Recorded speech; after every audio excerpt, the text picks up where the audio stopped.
This was my favorite place to go. Down the Cape. Along the banks of the Charles. Right here on Hampton Beach. I used to go every day. A whole month at my friend's Narragansett Beach house. And all summer long. In my parents' backyard. The pool. All the time. And this is where I was exposed. This is where I would lay out. This is where I would go 3 times a week. And here. This is where I used to tan year-round. And here Here. Here. And here is where the melanoma first appeared. Here is where my melanoma first appeared. Doctor said that I had a 50% chance of living 5 years. That's pretty scary to hear, you know. And the doctor, he said, I'm really sorry to have to tell you this when you're here alone, but you have melanoma.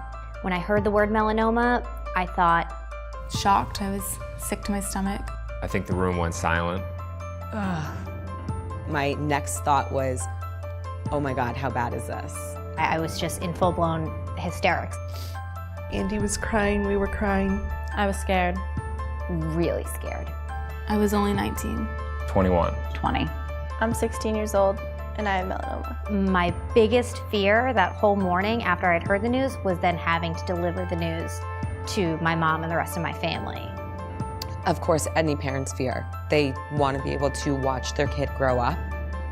He lost his battle on August 4th, 2009, age 27. I just felt horribly guilty saying something that I've done for the last year has brought this on and now we all have to deal with it. That was the beginning of a very long, long road. Everything started with 3 major surgeries. The surgeries were petrifying. Took out a big chunk of skin around where the melanoma was located. This long, stitches like this, inside and out. These drainage tubes coming out of my incisions. It had spread from his pancreas to his liver. It felt like I had the flu for 12 months. It was not fun. No tan is worth going through what you have to go through when you're diagnosed with melanoma.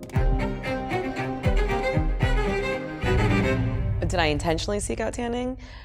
Yeah. When I was 17, I desperately wanted to have a tan and started using tanning booths. I started tanning in freshman year of high school for the prom and winter ball, and by the time I was a junior, I was going 3 to 4 times a week. I am very light skinned, I have light hair and light eyes, and I just loved the way that looked against a nice little golden brown tan. It was stupid. I knew better. I knew better.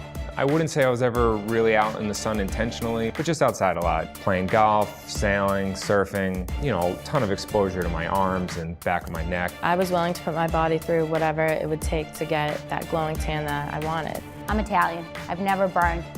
I can't get melanoma.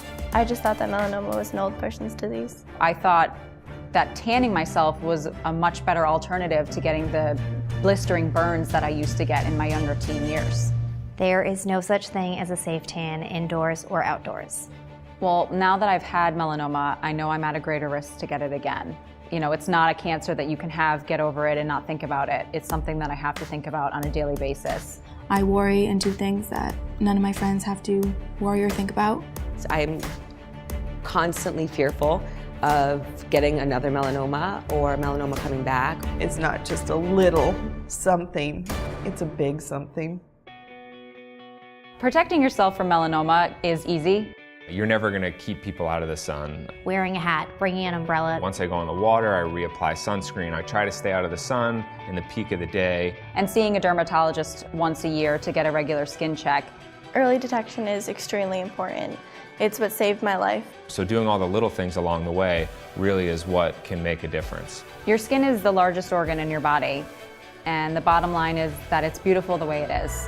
Don't take it for granted. Your skin is in. So take the pledge. Take the pledge Take the pledge. Now. at mfne.org.